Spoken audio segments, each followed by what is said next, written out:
Salut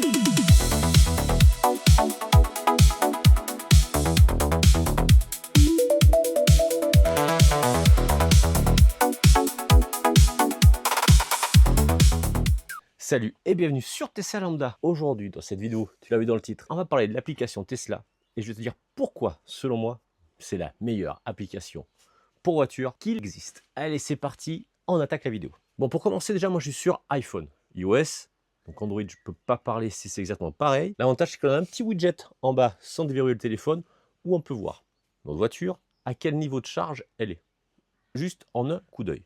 Ensuite, quand tu déverrouilles ton iPhone, je vais faire une capture d'écran. Hop, voilà.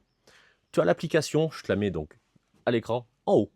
Et ça te permet d'avoir des raccourcis pour ta voiture. Donc tu as le pourcentage de batterie avec l'adresse où elle est située. On a, bon, moi j'ai mis par exemple le bouton verrouiller, déverrouiller, appel de phare, la trappe de charge et le coffre. Petit tips, ne mets pas en favori comme ça, en widget, la portière. J'ai un modèle Y. Ça m'est déjà arrivé plusieurs fois, ça m'est chez moi, heureusement. Et bien j'appuyais dessus sans faire exprès, la porte s'est déverrouillée. Et malheureusement, impossible de la reverrouiller. C'est un petit peu con quand même, tu vois. À la rigueur, ils ont pu pousser le vis avec un petit système soft close qui referme la portière. Parce que là, tu n'es pas chez toi, tu t'en vas, tu appuies par inadvertance dessus. Eh bien écoute, tu as la portière qui reste ouverte, la voiture ne se verrouille plus. Elle n'est pas belle la vie. Et donc n'importe qui peut rentrer dedans. Donc l'application, on l'ouvre. Et là, on a accès. Je vais faire encore des captures. La visualisation de la voiture.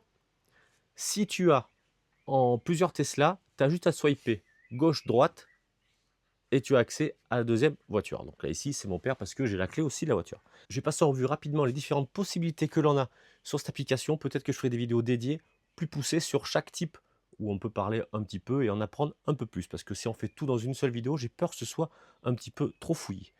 Nous avons donc les petits raccourcis que l'on peut personnaliser. Par exemple, j'appuie sur la trappe de charge. On reste appuyé, on attend. Et là, nous avons, je vous montre aussi à l'écran des fois que ça ne marche pas, une multitude de possibilités pour y mettre. On peut mettre par exemple le coffre avant, coffre arrière, clignoter, l'attaque bactériologique, en gros recyclage d'air, klaxonner, démarrer, donc mettre, faire péter la voiture, mode basse consommation, verrouiller, déverrouiller les portières, ce que je ne fais pas, aérer, jeu de lumière, aussi raccourci, ça je ne l'avais pas vu, c'est nouveau, sentinelle, sortie auto, donc c'est assez varié. Donc moi j'ai coffre avant, coffre arrière, et je crois que je me suis trompé. J'ai dû mettre le coffre avant, je m'en foutais. Je vais remettre ouvrir la trappe. Donc en fait, tu prends, tu glisses, et tu le mets là où tu veux. Donc l'avantage, la trappe là, je l'ai refermée à distance. Donc on passe rapidement, je dis en revue, on a les contrôles, c'est-à-dire on voit la voiture du dessus. Je le remets au cas où je ne mette pas à l'écran. On peut ouvrir le frunk, ouvrir le coffre arrière, verrouiller, déverrouiller la voiture. Là actuellement, on peut faire clignoter les phares, klaxonner, démarrer, donc mettre le contact, aérer. Et donc là, on ne peut pas modifier ce qu'il y a. On a la pression des pneus en haut à droite. Si on clique dessus, eh bien, j'ai les pressions qui s'affichent de chaque côté des roues. Donc c'est quand même vraiment pas mal. On ressort du contrôle. Ensuite, on a climatisation. Ça te permet de voir la température intérieure de ta voiture, extérieure, et de lancer ou pas la climatisation, protection anti-surchauffe, mode camping, mode animal de compagnie. Et la protection de surchauffe d'habitacle, moi elle est en marche, tu peux faire sans air conditionné, avec air conditionné, et à partir de combien de degrés tu veux qu'elle se déclenche. On peut également faire aérer la voiture. On a la localisation, donc on sait exactement où est sa voiture, la sortie auto, qui permet de faire avancer, reculer la voiture, la recharge.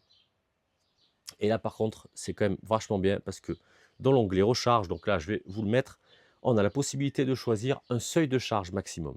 Ce qui est super intéressant, si tu ne veux pas charger tous les jours à 100% par exemple, ou à chaque fois, en fonction de ton besoin. Donc la puissance de charge, moi c'est un petit chargeur 16 ampères, donc je l'ai mis à 16. Tu peux aussi baisser la puissance, que ce soit sur n'importe quel type de chargeur. On peut ouvrir le port de recharge, trouver des chargeurs, les statistiques de recharge évidemment. En dessous de la recharge et à le planifier. Et ça, c'est ce qui fait vraiment le plus. Bon, d'autres voitures doivent le faire, mais par exemple Opel Corsa de ma femme ne le fait pas. On peut donc faire les recharges et définir les jours et les heures de recharge. Donc soit ça se pète chaque semaine le cycle que tu veux, on va dire de 6h à 22h, comme ce que j'ai fait, ou alors à partir de 6h. Donc moi j'ai marqué à mettre la charge à partir de 22h et pas d'heure de fin, je m'en fous. ça ne me gêne pas. Donc ça permet en fait de pouvoir programmer sa voiture et la recharger quand tu veux, aux heures que tu veux. Donc ça a des panneaux solaires, tu peux la recharger pendant la journée par exemple, et cela à distance. Donc c'est quand même hyper pratique. Ensuite, sécurité conducteur, bon, ça va être les clés de la voiture, la mise à niveau, donc logiciel ou pas, les accessoires, bon, ça c'est leur pub. Service, si tu as un souci avec ta voiture, tu peux sûrement voir avec les Rangers. Donc, grâce à cet onglet, tu as accès certainement à l'assistance. Après, de l'assistance routière, donc voilà ce que j'ai aussi, c'est si tu es en panne carrément. Donc du coup, tu cliques dessus et tu as accès à l'assistance routière. Tu as pneu crevé, assistance en cas d'accident, soucis relatifs à la conduite, batterie et recharge et autres. Et on arrive à la fin, visionneuse de la dashcam, donc tu peux visionner tous tes clips, que ce soit de la dashcam ou du mode sentinelle, tout est regroupé là-dessus. Et ensuite, création, ben là c'est les photos que tu as prises et la planche à dessin.